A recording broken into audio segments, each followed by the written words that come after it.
وہ بھی اگر تم پہ مسلط کر دوں تم اس کا مقابلہ نہیں کر سکتے، اب دعوے بڑے بڑے کرتے ہو، تو مجھے نہیں جانتا، تو مجھے نہیں جانتا۔ ہاں جانتے ہیں، جو تیری پیدائش کی تخلیق اللہ نے کی ہے اس پہ ذرا غور کر لے، اس پہ ذرا غور کر لے، پتہ چل جائے گا تجھے کون جانتا ہے کون نہیں جانتا۔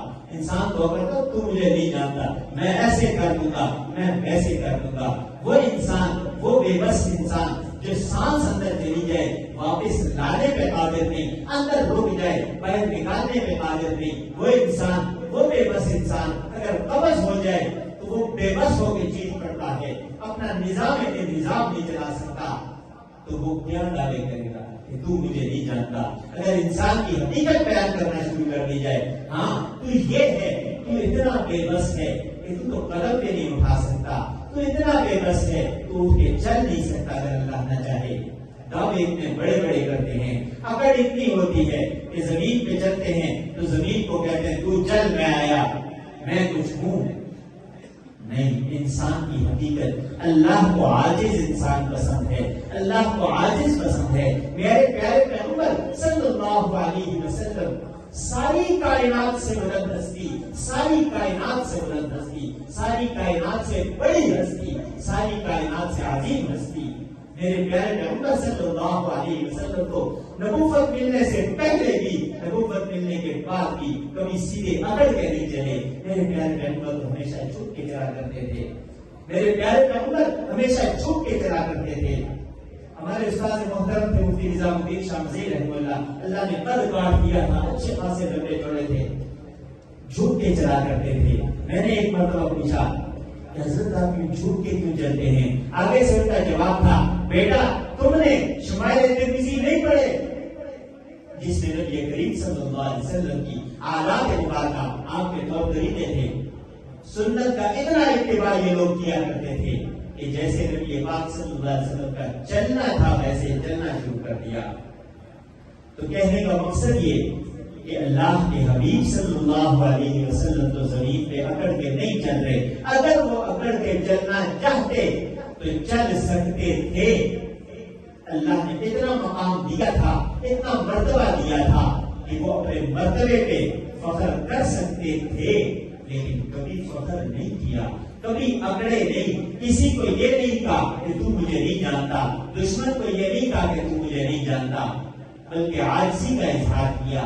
جب طائف والوں نے پتھر مارنے چاہے تو اس وقت اللہ کے حکم سے فرشتے آپ کی خدمت میں حاضر ہو گئے، انہوں نے کہا تھا پہاڑوں کے فرشتے جبرائیل امین کے ساتھ ہے، اور عرض کی اے اللہ کے رسول صلی اللہ علیہ وسلم آپ اجازت دیں، آپ اجازت دیں میں طائف کے پہاڑوں کو آپس میں ملا دوں، ان بدبختوں کو میں پہاڑوں کے درمیان دبا دوں۔ تو میرے پیارے پیغمبر صلی اللہ علیہ وسلم جنہیں اللہ نے سب کچھ دیا تھا، ساری طاقتیں دی تھی، ساری طاقتیں دینے کے بعد اللہ نے رحمت للعالمین بنایا تھا، میرے پیارے پیغمبر صلی اللہ علیہ وسلم نے فرمایا نہیں، میں نہیں چاہتا کہ یہ بدبخت تو ایسے ہیں کہیں ان کی نسلوں میں کوئی ہدایت والا آنے والا ہو اور ہم انہیں ختم کرا دیں، نہیں، میں اللہ سے دعا کروں گا اے اللہ اللہم اہدی قومی فإنہم لا یعلمون، اے اللہ میری قوم کو ہدایت دے اس لیے کہ یہ جانتے نہیں ہیں، اگر یہ مجھے جانتے تو ایسا نہ کر سکتے، ایسا نہ کرتے اور نہ کر سکتے۔ تو عرض کرنے کا مقصد یہ کہ میرے پیارے پیغمبر صلی اللہ علیہ وسلم کی دعا اس امت کے لیے ہے کہ اللہ اس امت پہ اجتماعی عذاب نازل نہ کرنا۔ اللہ کیا راضی ہوں گے ہم سے؟ ذرا غور کیجیے گا فلسطین کے اندر کیا ہو رہا ہے، فلسطین میں جو ظلم ہو رہا ہے، لاشیں، بچوں کی لاشیں دھماکوں سے آسمان تک اٹھتی ہیں اور نیچے ریزہ ریزہ ہو کے گرتے ہیں، مسلمانوں کی کان پہ جوں تک نہیں رکھتی، انہیں کیا فلسطین میں ہو رہا ہے؟ میں حلفاً کہتا ہوں خدا نہ کرے، خدا نہ کرے ہم فلسطین کے باسی ہوتے تو یقین جانیے ہم مسجد اقصی بیت المقدس کو سونے کی پلیٹوں میں رکھ کے یہودی کے حوالے کر چکے ہوتے، ہم کر چکے ہوتے۔ یہ تو وہ غیر مند قوم ہے جو مقابلہ کر رہی ہے، نہتے ہیں لیکن مقابلہ کر رہے ہیں، ان کے معصوم بچوں کے جذبے، آپ ان کی اگر کوئی کلپ سنیں، کوئی ویڈیو سنیں بچوں کے، تو ان کے اندر جذبہ جہاد اونٹ کے بھرا ہوا ہے، لیکن پوری دنیا کے بے حس حکمران نہ ان کی کوئی مدد کر رہا ہے۔ دنیا کی طاقتور ترین افواج ہمارے پاس ہیں، لیکن ہم بے حس ہیں، ہم کچھ نہیں کر سکتے، ہم کچھ نہیں کر سکتے۔ قوم کا قصور نہیں، قوم کا قصور اس لیے نہیں کہ قوم جا نہیں سکتی، بے بس ہے، مگر نہ جذبہ جہاد سب کے اندر بھرا ہوا ہے، ہر ایک تیار ہوگا، لیکن ہم بے بس ہیں، ہمارے لیے رکاوٹیں ہیں۔ تو اس موقع کے لیے نبی کریم صلی اللہ علیہ وسلم کی جو تعلیمات ہیں، جب ہم بے بس ہو جائیں، جب ہم خود کچھ نہ کر سکیں تو کیا کریں گے؟ ہم اللہ سے دعا کریں گے نا۔ ہم تو دعا بھی نہیں کرتے، ہم دعا بھی نہیں کرتے۔ یقین جانیے اگر ہم دعائیں کرتے، صدق دل سے دعا کرتے، اللہ تبارک و تعالیٰ فرماتے ہیں ادعونی استجب لکم، ادعونی استجب لکم۔ ان پہ جو عذاب آ رہا ہے، عذاب تو نہیں کہیں گے، ظلم جو ہو رہا ہے وہ پوری دنیا کے مسلمانوں کے لیے آزمائش ہے، پوری دنیا کے مسلمانوں کا امتحان ہے۔ اللہ ان بے بسوں کی وجہ سے ان پہ جو آزمائش ہے، اس آزمائش میں جو ظلم ہو رہا ہے وہ ہم سب مسلمانوں کے لیے آزمائش ہے۔ اللہ تبارک و تعالیٰ جھنجھوڑ رہے ہیں۔ اس گزشتہ ہفتے میں 2 مرتبہ زلزلہ آیا، 2 مرتبہ زلزلہ آیا۔ اللہ جھنجھوڑ رہا ہے، ظالموں جاگ جاؤ، ظالموں ہوش کر لو، ادھر کیا ہو رہا ہے، تم کیا کر رہے ہو۔ آج بھی ہم سے کچھ نہیں ہو پا رہا، کچھ بھی نہیں بن پا رہا۔ یہ پرسوں جو اسلام آباد میں زالہ باری ہوئی، یہ کیا زالہ باری تھی؟ اللہ کا عذاب تھا۔ اللہ دکھا رہے ہیں کہ دیکھو میں سب کچھ کر سکتا ہوں، میں وہ رب ہوں جو اصحاب فیل پہ کنکری برسا کر جو بھوسا کر سکتا ہوں۔ تو تم ہو کیا؟ تم ہو کون؟ تم کیا طاقت رکھتے ہو؟ تم تو بے حس قوم ہو، تم تو وہ ہو اپنے اوپر بیٹھی مٹھی کو نہیں اڑا سکتے، اس لیے کہ سستی تم پہ حاوی ہے۔ سست لوگ ہو، سست قوم ہو، بے حس قوم ہو، ہمارا اوڑھنا بچھونا بے حیائی ہے۔ میرے پیارے پیغمبر صلی اللہ علیہ وسلم نے ارشاد فرمایا تھا، قرب قیامت میں ہر گھر کے اندر ناچ گانے کے اوزار ہوں گے، آلات ہوں گے۔ صحابہ کو تعجب ہوا تھا کہ اللہ کے رسول یہ کیسے ہو سکتا ہے، ہر گھر کے اندر ناچ گانے کے آلات کیسے ہو سکتے ہیں؟ یہ قیامت کی نشانیوں میں سے نشانی میرے پیارے پیغمبر نے بتائی تھی۔ صحابہ کو تعجب تو ہونا تھا، کیوں؟ وہ تو ایمان والے لوگ تھے نا، وہ تو غیرت والے اور حیا والے لوگ تھے۔ ان کے ہاں ناچ گانے کے آلات صرف کنجروں اور ڈوبوں مراسیوں کے پاس ہوا کرتے تھے۔ آج کس گھر کے اندر ناچ گانا نہیں ہے؟ وہ گھر مجھے بتا دے اس میں ناچ گانے کے آلات نہیں ہیں۔ دیکھیں دنیا کی کوئی بھی ایجاد بذات ہی بری نہیں ہوا کرتی، کوئی بھی ایجاد ہے دنیا میں، کوئی بھی ایجاد ہے، ایجادات استعمال کرنا ہر انسان کا حق ہے، بحیثیت انسان ہر ایک کا حق ہے، لیکن ہر چیز کے 2 استعمال ہیں، ایک اس کا یوز ہے، ایک ابیوز ہے۔ اگر یوز کریں گے اچھے کے لیے کریں نا، یہی جو نیٹ ہے اس کو ہم قرآن کے لیے، حدیث کے لیے کریں، پوری کی پوری حدیث کے مجموعے کو اس کے اندر سمو دیا گیا ہے۔ پورے قرآن کی صرف ایک تفسیر نہیں، جتنی تفاسیر ہے ساری اس کے اندر موجود ہے، صرف انہیں اچھی چیزیں موجود ہیں اس میں، لیکن اگر دیکھیں دنیا کی ساری بے حیاں بھی اس کے اندر موجود ہیں، ساری بے شرمی بھی اس کے اندر موجود ہے۔ بنانے والوں نے سب کچھ ڈال کے کہا اب تمہارے پاس اختیار ہے، ادھر جاتے ہو ادھر جاؤ، ادھر جاتے ہو ادھر جاؤ، روشنی کی طرف جاتے ہو روشنی بھی تمہارے سامنے ہے، اندھیرے میں کودنا چاہتے ہو تمہارے سامنے ہے۔ ہم نے اندھیرے کو پسند کر لیا کیونکہ اس کے اندر لذت ہے، اس لذت کو اپنا لیا۔ ہماری تنہائیاں پاک نہیں ہیں، ہم پاک اس وقت ہوں گے جب ہماری تنہائیاں پاک ہوں گی۔ ہماری تنہائیاں تو آلودہ ہیں، تنہائیاں ہماری آلودہ ہیں۔ ہم علیحدگی میں تنہائی میں جو کچھ دیکھتے ہیں ہمارا اصلی من وہ ہے، اصلی من وہ ہے جو ہم تنہائی میں کرتے ہیں، تنہائی میں دیکھتے ہیں۔ لوگوں کے سامنے تو سارے پادشاہ ہیں، سارے اللہ کے ولی بنے ہوئے ہیں کہ میرے سے نیک کوئی نہیں، دوسرے کا احتساب کرنے کے لیے تیار بیٹھے ہیں۔ ہمارے ہاتھ میں اگر اللہ نے اختیار دیا ہوتا تو یقین جانیے اپنے علاوہ سب کو ہم جہنم میں ڈال کے چھوڑتے۔ یہ تو اللہ نے اختیار نہیں دیا۔ اللہ نے اگر ہمارے ہاتھ میں رزق کا اختیار دیا ہوتا تو دنیا کی انسانیت بھوک سے مر چکی ہوتی، اس لیے کہ ہم نے ہر ایک اپنے من کے اندر فرعون سے کم نہیں ہے، ہر ایک اپنے اندر نمرود سے کم نہیں ہے، ہر ایک خدا بننے کو تیار بیٹھا ہے، بس اختیار نہیں ہے۔ ہر ایک اپنے اختیار میں خدا بننا چاہتا ہے لیکن اللہ نے اتنا اختیار نہیں دیا. خدا ان عذابوں پہ غور کیجیے.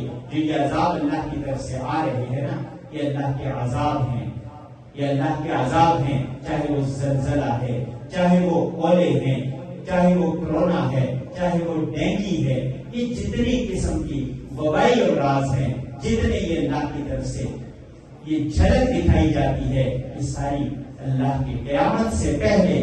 قیامت کا جو منظر اللہ دکھانا چاہتے ہیں، اللہ بتاتے ہیں میں بہت کچھ کر سکتا ہوں لیکن تمہارے نبی کے دعا کے صدقے تم پہ وہ کر نہیں رہا.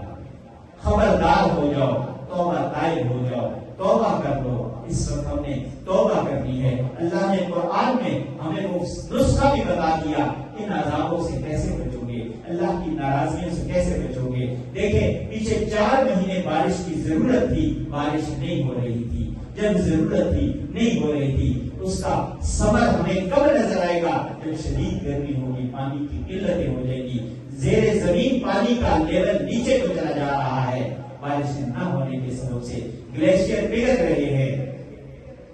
ہمارے لیے صرف رحمت کی بارش بنا. اے اللہ جو تو ہم پہ برسائے وہ رحمت کی بارش ہو، عذاب کی بارش نہ ہو، پکڑ کی بارش نہ ہو، سزا کی بارش نہ ہو. اے پروردگار تو ہم پہ رحم فرما. ہم بہت عاجز ہیں، ہاں بھولے بسرے ضرور ہیں لیکن عاجز بندے ہیں. اے اللہ ہماری کوتاہیاں ضرور ہیں لیکن تو ہمیں معاف فرما دے. اللہ نے نسخہ بتا دیا، فاستغفروا ربکم فاستغفروا ربکم فاستغفروا ربکم انہ کان غفارا. اللہ کہتے ہیں مجھ سے، اپنے رب سے معافی مانگو، مجھ سے معافی مانگو. انہ کان غفارا، بے شک تمہارا جو رب ہے نا وہ سب سے زیادہ بخشنے والا ہے، اس سے زیادہ معاف کرنے والا کوئی نہیں. ہم لوگ تو اگر کسی کو معاف کر بھی دینا، پہلے تو ہمارے اندر معافی کا مادہ ہی نہیں ہے. ہم ضدی ہیں، ہم بدلہ لینے والے ہیں. اگر معاف کر بھی دیں تو ساری زندگی دل سے وہ بات نہیں نکال سکتے کہ اس نے فلاں وقت میں یہ کیا تھا. جتنا بڑا اللہ کا ولی کیوں نہ ہو، دل میں بات، دل میں کسک رہ جاتی ہے، دل میں وہ خلش رہتی ہے. اس نے میرے ساتھ یہ کیا تھا، میرے بڑوں کے ساتھ یہ کیا تھا. چاہے معاف کر دے، چاہے معاف کر دے. زبان سے 1000 دفعہ کہہ دے میں نے معاف کر دیا، دل سے کوئی کسی کو معاف نہیں کرتا. کیوں؟ یہ انسانی فطرت ہے. انسان بدلہ اور انتقام کے لیے ہر وقت دل کے اندر اڑتا رہتا ہے. یہ انسانی فطرت ہے، یہ کسی انسان کی خامی نہیں ہے، یہ اس کی فطرت کا حصہ ہے. لیکن وہ لوگ جو اللہ کے پیارے بن جایا کرتے ہیں، اللہ ان کی اس صفت کو، اس خصلت کو ختم کر دیتے ہیں. ان کے دلوں میں اللہ پیار ہی پیار ڈال دیتے ہیں، ان کے دلوں میں اللہ نفرتیں ختم کر دیتے ہیں. تو اللہ سے استغفار کرو، اللہ بخشنے والا ہے. اللہ خود کہتا ہے مجھ سے مانگو، استغفار کرو، میں معاف بھی کر دوں گا. میرے سے زیادہ بخشنے والا کوئی نہیں، میرے سے زیادہ معاف کرنے والا کوئی نہیں. التائب من الذنب کمن لا ذنب لہ. پیارے پیغمبر صلی اللہ علیہ وسلم فرماتے ہیں گناہ سے توبہ کرنے والا ایسا ہے جیسا کہ اس نے گناہ کیا ہی نہیں. خدا صدق دل سے دعا کیا کریں. ضروری نہیں کہ ابتدائی دعا ہی دعا ہے، بلکہ انفرادی طور پہ راتوں کو اٹھیں، تہجد کے وقت اٹھیں، اللہ سے دعا کریں، روئیں، گڑ گڑائیں، اللہ سے عرض کریں پروردگار یہ دنیا میں جو مسائل ہیں، جو تکالیف ہیں، یہ میرے گناہ کے سبب سے ہے.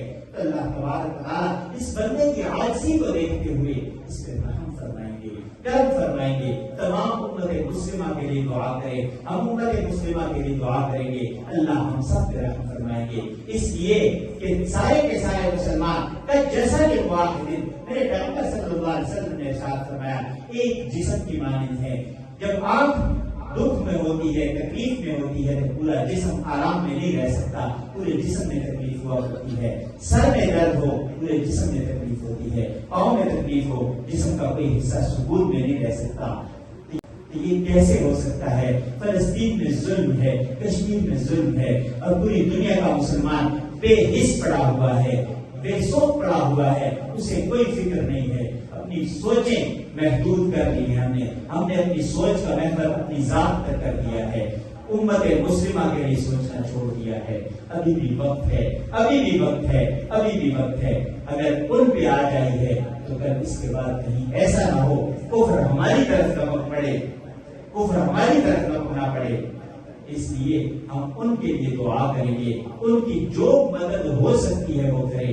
اس مدد کا ایک حصہ میں نے گزشتہ جمعے بھی عرض کیا تھا کہ اسرائیلی اور اسرائیلی نواز لوگوں کی پروڈکٹ کا بائیکاٹ کرے۔ خدا را خدا را خدا را، اتنا تو ہم کر سکتے ہیں۔ میرے پیارے محمد صلی اللہ علیہ وسلم کا یہ طریقہ تھا۔ آج بھی لوگ کہتے ہیں اس سے کیا ہوگا، ہم نہیں کہیں گے تو کیا ہوگا، اس سے یہ ہوگا ترکی میں 523 برانچیں بند ہوئی ہیں، اس سے یہ ہوگا۔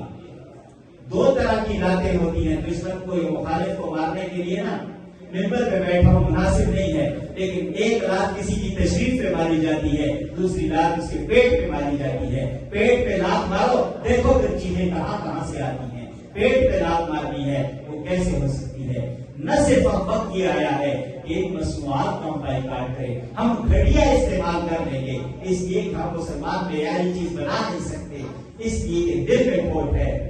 ہم غیر معیاری استعمال کر لیں گے، لیکن صرف اس لیے کہ یہ مسلمان کی بنائی ہوئی ہے۔ غیر معیاری استعمال کر کے اس معیاری چیز کو اس لیے چھوڑیں گے کہ وہ یہودیوں کو فائدہ دے رہی ہے، ہم ان کو فائدہ نہیں دے سکتے۔ اب وقت یہ آ گیا ہے نہ صرف اس چیز کا بائیکاٹ کرنا ہے کہ ہم ان کی مصنوعات استعمال نہیں کریں گے، بلکہ جو دکاندار ان کی مصنوعات بیچے گا ہم اس دکان سے کوئی چیز بھی نہیں خریدیں گے۔ تب جا کے پتا چلے گا، تب جھٹکا لگے گا۔ اس لیے ڈٹ جائے، قوم بن جائے۔ ہم قوم نہیں ہیں، ہم افراد کا مجموعہ ہے۔ ہم ایک بھیڑ ضرور ہیں، ایک قوم نہیں ہے۔ ہم بھیڑ ہیں، قوم نہیں ہے۔ ہم جس دن قوم بن گئے اس دن ہم دنیا میں کامیاب ہو جائیں گے۔ اللہ تبارک و تعالیٰ سے دعا ہے، اللہ تبارک و تعالیٰ ہمارے اس درد دل کو ہمارے لیے واقعی سے درد دل بنائے۔ ہم دل سے سوچیں کوئی بھی چیز خریدنے سے پہلے ہمارا ایمان ہمیں ایک دفعہ جھنجھوڑے ضرور کہ میرے اس خریدنے سے اگر ایک پیسہ بھی دشمن کی طرف جا رہا ہے وہ دشمن کے ہاتھ میں نہیں جا رہا، بلکہ میرے مسلمان کے لیے وہ گولی بن رہا ہے، میرے مسلمان کے لیے وہ بم کا دھماکہ بن رہا ہے۔ جب یہ سوچ ہوگی تو انشاءاللہ العزیز اللہ تبارک و تعالیٰ کی رحمت ہماری طرف متوجہ ہوگی۔ آخر دعوانا الحمدللہ۔